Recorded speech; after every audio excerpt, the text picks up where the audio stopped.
Menyebut sajian mie mungkin tak salah jika kita tak pernah bisa membahas secara tuntas. Ya, kuliner favorit bagi sebagian besar orang ini memang nyaris tak pernah kekurangan varian.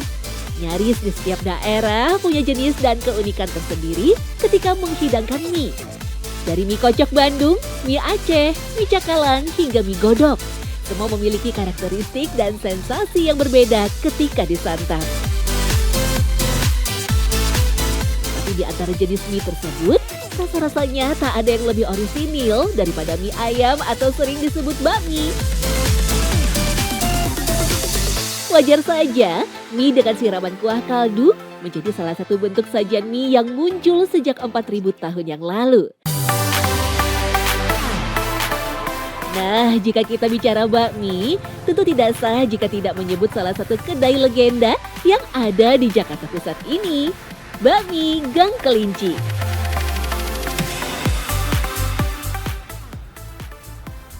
Bakmi itu salah satu makanan favorit aku, soalnya menurut aku bakmi itu jauh lebih enak dari mie ayam, kan isiannya banyak, terus teksturnya kayak lebih mantep deh, pokoknya enak, pas banget kalau buat makan di siang hari. Ada satu bakmi yang saya suka, itu bakmi Gang Kelinci.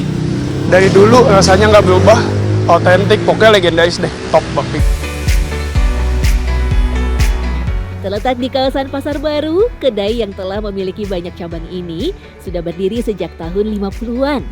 Memakai nama gang sebagai merek dagangnya, yang membuat bakmi Gang Kelinci populer hanya di kawasan tersebut. Lantas, apa sebenarnya rahasia dari bakmi Gang Kelinci mampu menjadi legenda serta konsisten dalam cita rasanya? Tim Secret Story menemui pendiri bakmi Gang Kelinci, salah satu penjual bakmi tertua di Jakarta. Wanita parubaya ini yang kerap disapa Ibu Fatma menceritakan bagaimana rahasia bakminya tetap bertahan sampai saat ini. Tahun 1957. Dulu saya jualannya di depan Pasar Baru. Itu saya dulu nggak pakai nama. Nah, saya nganggur tahun 60 sampai 61 nganggur, nggak jualan. Nah, Gang Kelinci 79 ada di sini baru pakai merek. Nah, ya, lagi gemar-gemar Lilis Suyani lagi nyanyi bakmi Gang Kelinci. Ya, jadi saya ketemu waktu.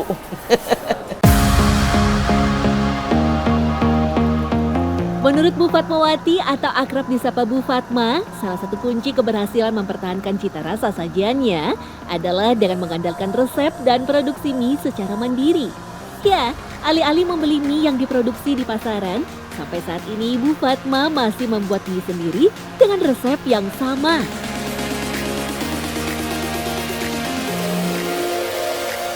Setiap hari, Bu Fatma menghabiskan sedikitnya 50 kg tepung terigu untuk menyuplai mie di beberapa kedainya. Iya, pakai telur, garam, ya gitu. Terigunya diadon sama telur, diaduk sama garam. Nah, Terus itu udah itu diaduk terus digiling. menggunakan mesin Ya, gitu ya. gitu. Dari mesin itu baru ke sini Ini ya jadi gitu. digunting-gunting sesuai dengan porsinya Iya. baru. Diikat-ikat satu porsi gitu. Oke. Wajar saja jika dibutuhkan puluhan kilo tepung dalam sehari. Pasalnya, semua mie yang telah diikat dalam satu porsi tersebut memang dipakai untuk ragam masakan mie lainnya. Tapi tentu yang paling favorit adalah bakmi ayamnya. Dibanderol dengan harga sekitar Rp30.000-Rp35.000, tak butuh waktu lama untuk menyajikan seporsi bakmi ayam. Adonan mie yang telah ditakar direbus selama kurang lebih 5 menit atau sampai teksturnya mengembang sempurna.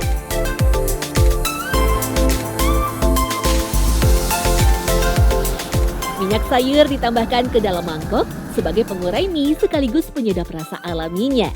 Topping dari sawi, daun bawang, serta salah satu ciri khas bakmi kelinci, yakni jamur kancing yang telah dibumbui pun ditambahkan. Tak hanya itu saja, potongan ayam kecap serta ayam rebus yang dibumbui garam dan lada menjadi topping pelengkapnya. Untuk kuahnya, Bu Fatma memakai kaldu ayam yang dilengkapi dengan tongcai atau sawi yang telah dikeringkan. Biasa dipakai pada olahan rebus dan kukus, tongcai akan menambahkan aroma yang harum pada kuah bakmi. Jika masih kurang dengan melimpahnya topping, kuah bisa ditambahkan sui kiao atau sejenis pangsit rebus yang berisikan ayam dan udang cincang. Dari semua bahan tersebut, bahkan sampai saus tomatnya dibuat secara mandiri di dapur bakmi Gang Kelinci. Ciri khas bakmi Gang Kelinci yaitu tekstur dan bentuk mie-nya tuh kecil-kecil, tapi bumbunya sangat terasa gurih. Lalu rasa mie-nya yang nggak begitu asin, kalau dicampur sama kuah kaldunya, itu rasanya pas dan sangat membaur di lidah. Karena rasa kuah kaldu ayamnya itu cukup dominan asin.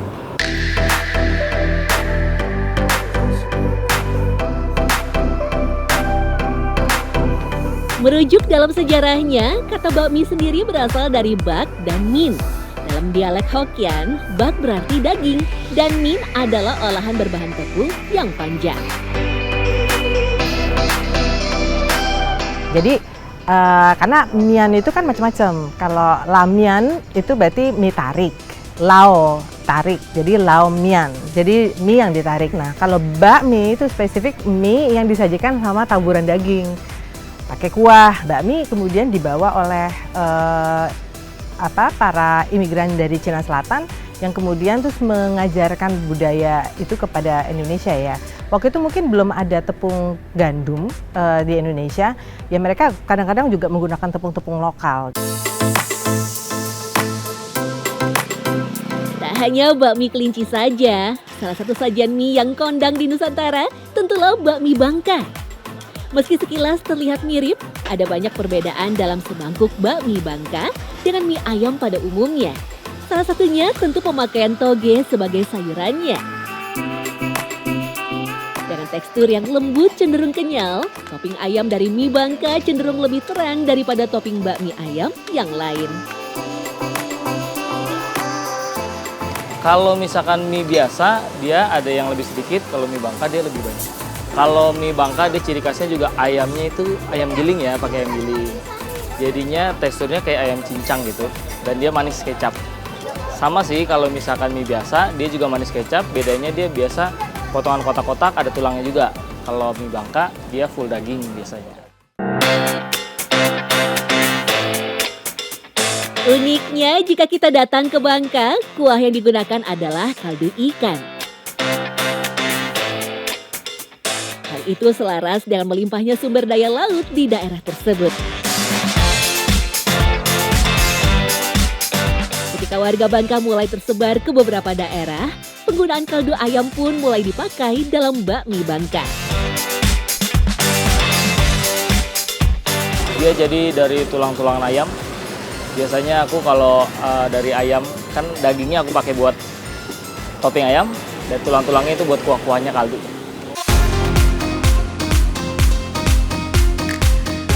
Selain itu, bakmi Bangka juga punya sejarah dan turunan mie tersendiri dibanding mie di daerah lain.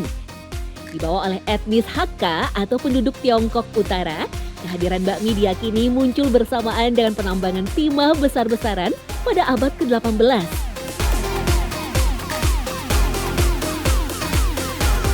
Berbeda dengan akulturasi budaya yang berwujud perkawinan antar etnis, mereka yang datang ke Bangka kebanyakan membawa serta istri dan keluarga mereka. Karena itulah, banyak yang menganggap bakmi Bangka adalah salah satu turunan mie paling orisinil di Nusantara.